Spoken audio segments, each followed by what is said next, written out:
बच्चों, इससे पहले वाली क्लास में आपने एक्स लिंक कैरेक्टर्स के बारे में पढ़ा था। उसमें सबसे पहले मैंने एग्जांपल लिया था कलर ब्लाइंडनेस का। कलर ब्लाइंडनेस में मैंने ये बताया था आपको कि जो भी पेशेंट होता है उसमें ग्रीन और रेड कलर को डिफ्रेंसिएशन में उसको दिक्कत होती है। इसके बाद एक्स लिंक इनहेरिटेंस में दूसरा जो आपका सबसे अच्छा एग्जांपल आता है वो है हीमोफीलिया। तो आज हम थोड़ा सा हीमोफीलिया के बारे में पढ़ेंगे। हीमोफीलिया क्या होती है? हीमोफीलिया को हम ब्लीडर्स डिजीज भी कहते हैं। सबसे इंपॉर्टेंट चीज याद रखिएगा कि हीमोफीलिया को हम ब्लीडर्स डिजीज भी कहते हैं।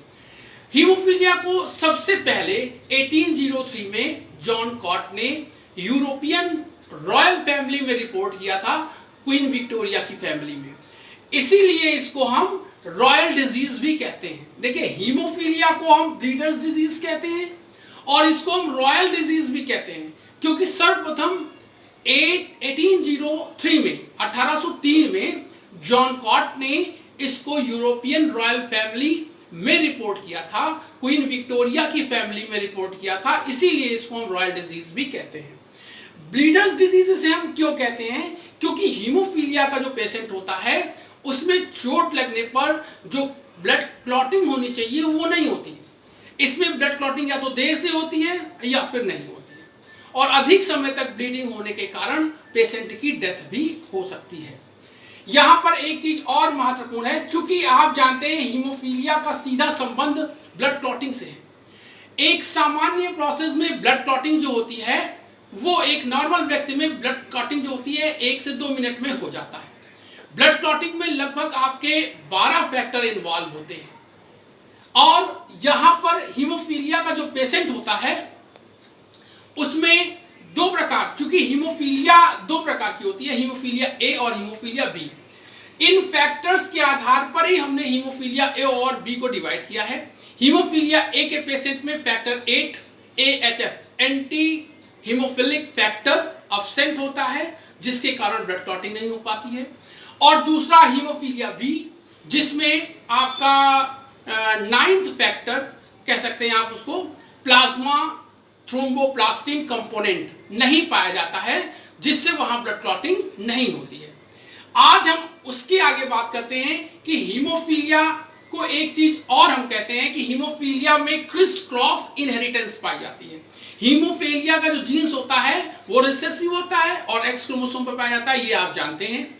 इस रिसेसिव जीन की इनहेरिटेंस जो होती है वो क्रिस क्रॉस इनहेरिटेंस होती है। इसमें फादर से ये हीमोफीलिया का जो रिसेसिव जीन होता है ये ग्रैंडसन में जाता है। सीधे इसको आप समझिए, इसे हम बोलते हैं क्रिस क्रॉस इनहेरिटेंस। तो आज हम पढ़ते हैं हीमोफीलिया की इनहेरिटेंस किस प्रकार होती है। इसके लिए हमको यहां पर इसका जीनोटाइप देखना पड़ेगा। इससे पहले कलर ब्लाइंडनेस के लिए मैंने आपसे कहा था कि कलर ब्लाइंडनेस के जीन्स को हम C से रिप्रेजेंट करेंगे। यहां पर हीमोफीलिया के जीन्स को हम H से रिप्रेजेंट करेंगे।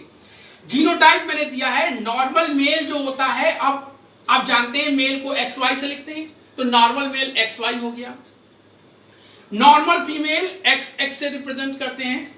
उसी प्रकार से हीमोफिलिक मेल जो होता है, अब हीमोफीलिया के लिए H जीन होता है, और H जीन कहां पाया जाएगा? X क्रोमोसोम पर। ध्यान दीजिएगा बच्चों, तो यहां पर हीमोफिलिक मेल को XHY से रिप्रेजेंट करेंगे।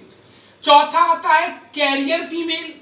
कैरियर फीमेल का मतलब मैंने इससे पहले बताया था कि अगर 2 X क्रोमोसोम में किसी एक X क्रोमोसोम पर हीमोफीलिया का जीन्स पाया जाएगा, H जीन्स पाया जाएगा, तो वो कैरियर का काम करेगा। तो कैरियर फीमेल को XHX से प्रदर्शित करेंगे।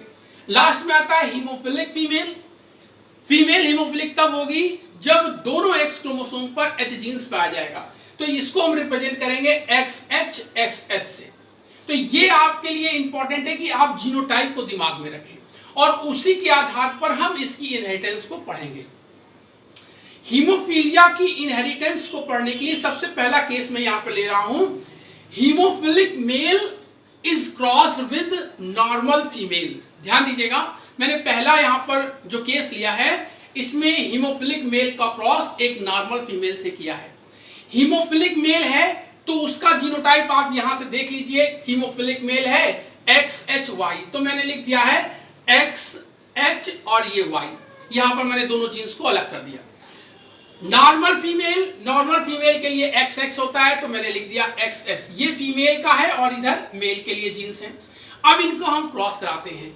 जब आप क्रॉस कराते हैं तो देखिए यहां पर आपको XH X XH X XY और XY ये कॉम्बिनेशन हमको प्राप्त होता है। तो यहां पर यदि आप ध्यान से देखें तो XX वाले जो होंगे ये फीमेल होंगे, तो फीमेल जो होती हैं वो 100% कैरियर होती हैं और मेल जो होते हैं वो 100% नॉर्मल होते हैं।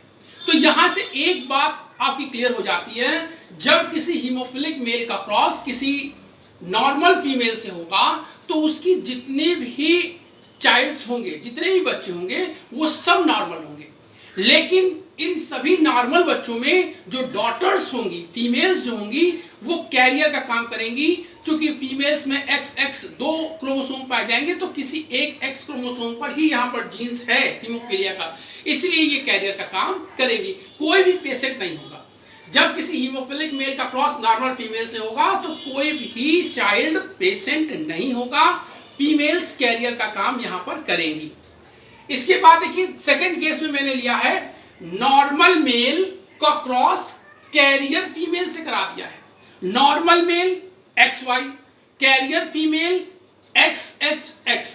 यहां पे देखिए ये फीमेल के लिए है XHX, ये हो गया XY, ये हो गया मेल के लिए, चूंकि नॉर्मल मेल है।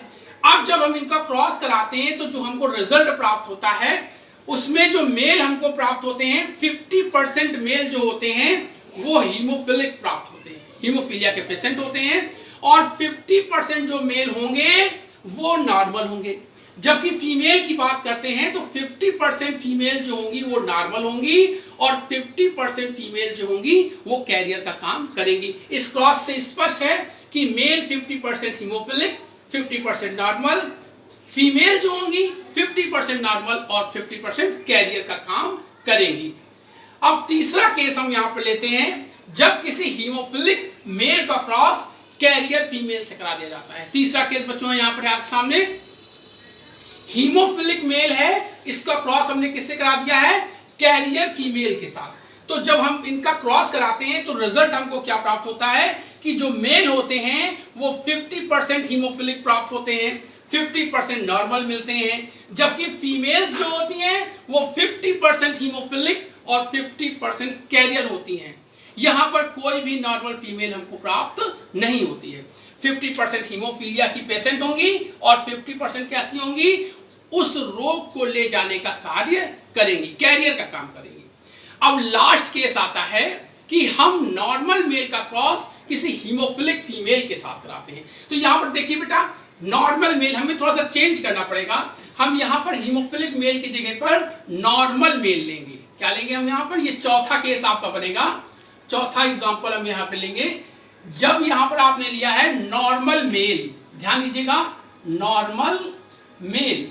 अब नॉर्मल मेल है तो आप जानते हैं कि उसके लिए हम क्या लिख सकते हैं, XY, और साथ में हीमोफिलिक फीमेल। क्रॉस किससे करा रहे हैं हम, हीमोफिलिक फीमेल से, हीमोफिलिक फीमेल।